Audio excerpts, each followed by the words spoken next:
추가적으로 토지거래 허가구역이 지정될까요? 이거 누수 벽지 뜯어서 만든 거 아니고요. 이거 땀 자국 아니고요. 글로벌 패션 브랜드에서 만든 그런 셔츠입니다. 저 지금 이거 해명하는 거 아니고요. 급하게 설명하는 거 아닙니다. 마포, 성동, 강동, 동작구에서 계속 신고가를 쓰면서 6.27 대책 이후에 살짝 잠잠했다가 다시 또 랠리를 시작하고 있어요. 이렇게 되면 서울시나 정부에서 뭔가 손을 쓸 수밖에 없는데 그게 바로 토지거래 허가구역 지정입니다. 서초, 강남, 용산, 송파 이 4개 구와 여의도 쪽이나 아니면 목동 이쪽이 토지거래 허가구역으로 지정이 되어 있고 그것을 그대로 연장하겠다라고 발표했는데요. 그 주변 지역으로 토지거래 허가구역이 확산될지 안 될지는 이거는 아무도 모르는 일이겠습니다. 그분들만 알겠죠. 근데 지금 마포, 성동, 강동, 동작 이쪽 일부 주민들은 무슨 생각이냐면 우리도 드디어 VIP 등급에 올라서고 싶다. 우리도 멤버십 카드가 생겼으면 좋겠다. 이런 생각할 수도 있어요. 토지거래 허가구역은 단순히 집을 못 사게 하는 그런 규제가 아니고요. 허가제가 시행되면 거래량 자체가 급감하기 때문에 시세가 급등하는 속도를 정부가 어느 정도는 잡을 수가 있겠습니다. 근데 여기서 중요한 건 허가구역 지정이 가격을 떨어뜨리는 장치는 아니라는 점이에요. 효과는 단기적으로 속도를 조절하는 것 뿐입니다. 올라가는 것을 늦추거나 잠깐 쉬게 하는 정도? 실거주 목적 외에 매수를 강력히 제약해서 거래량 자체를 줄이는 방식으로 가격 상승 속도를 조절하는 데 의미가 있는데요. 여기서 포인트는 거래량이 줄어들면 가격은 단기적으로 고점 부근에서 정체가 되는 모양새가 생깁니다. 하지만 중장기적으로는 공급 부족과 맞불리게 되면 다시 수급 불균형이 일어나게 되고 다시 가격 반등 패턴이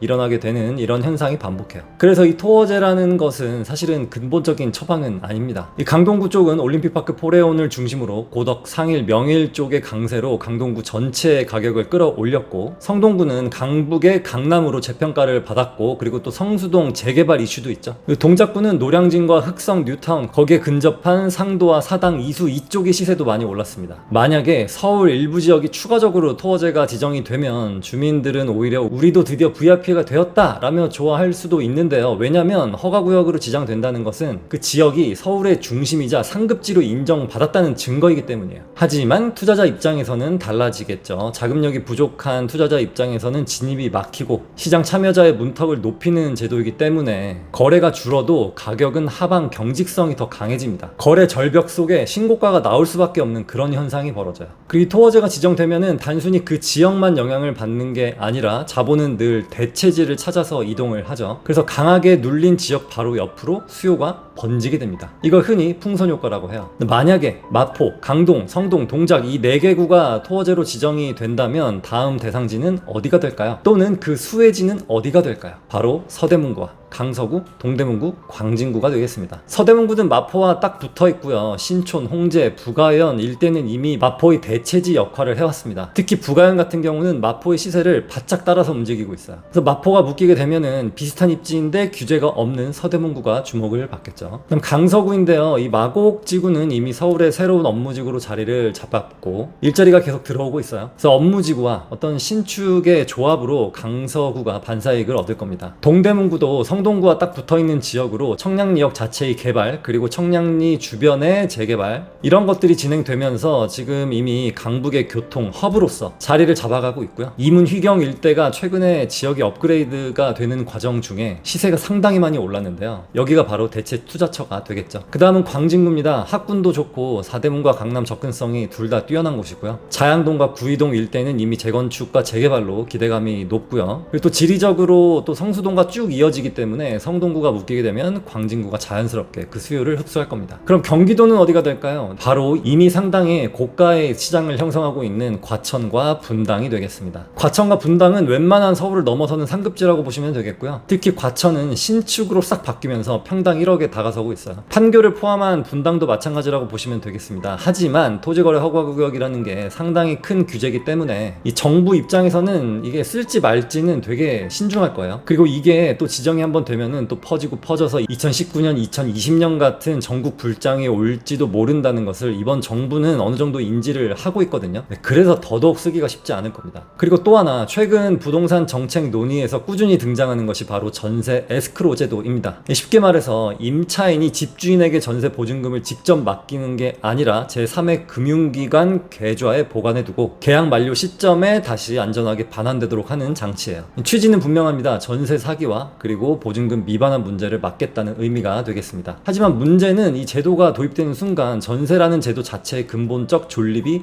흔들린다는 점입니다. 에스크로 제도가 도입이 되면 집주인은 보증금을 운영할 수가 없고요. 은행 계좌에 묶여버리기 때문에 집주인 입장에서는 전세를 놓을 이유가 사라집니다. 돈을 활용할 수 없는 전세는 집주인에게 아무런 매력이 없는 제도가 되는 거예요. 그래서 집주인은 선택을 바꿀 수밖에 없습니다. 운용 불가능한 전세 보증금 대신 매달 현금 흐름을 만들어주는 월세를 선호하게 될 수밖에 없겠죠. 이미 최근 몇 년간 전세보다 월세의 비중이 빠르게 늘어나는 추세인데 전세 에스크로 제도가 본격적으로 시행이 되면 이 흐름은 더 가속화가 될 것입니다. 세입자 입장에서도 이 선택지가 줄어들 수밖에 없어요. 과거에는 큰 목돈을 주지만 매달 내는 돈은 없다. 그대로 돌려받는다. 이런 이유로 전세를 선택했지만 제도가 바뀌면서 사실상 전세의 장점이 사라지고 월세와의 차별성이 무의미해지는 것이 되겠습니다. 여기서 포인트는 월세 가격의 상승 압력이에요. 전세가 사라진다는 것은 선택지가 줄어든다는 의미고 수요는 자연스럽게 월세로 쏠리겠죠. 그렇게 수요가 집중되면 가격은 오를 수밖에 없습니다. 이 전세 에스크로 제도는 단순히 전세 사기를 예방하는 제도, 이게 아니라 장기적으로는 월세 시장을 확대하고 임차인의 주거비 부담을 높이는 그런 제도로 귀결될 수 있겠습니다. 정부는 임차인 보호라는 명분을 내세우지만 시장의 본질을 건드리게 되면 그 파급 효과는 예상을 뛰어넘게 되거든요. 단기적으로는 어떤 예방 효과가 있을 수 있겠지만 중장기적으로는 전세 소멸을 거쳐서 월세 수요 급증, 그 다음에 월세 상승, 그 다음에 서민들의 부담 가중이 되겠습니다. 이 전세 에스크로 제도는 단순한 행정조치가 아니라 한국 주거문화의 자체를 변환시킬 그런 어떤 신호로 읽어야 되거든요. 그래서 앞으로 토지거래 허가구역 확대가 나올지 아니면 이런 전세 에스크로 제도가 나올지 지켜볼 필요가 있는데요. 어쨌든 우리가 뭔가 매매를 할 때는 그런 거 신경 쓰지 말고 일단 내가 살 수 있는 것 중에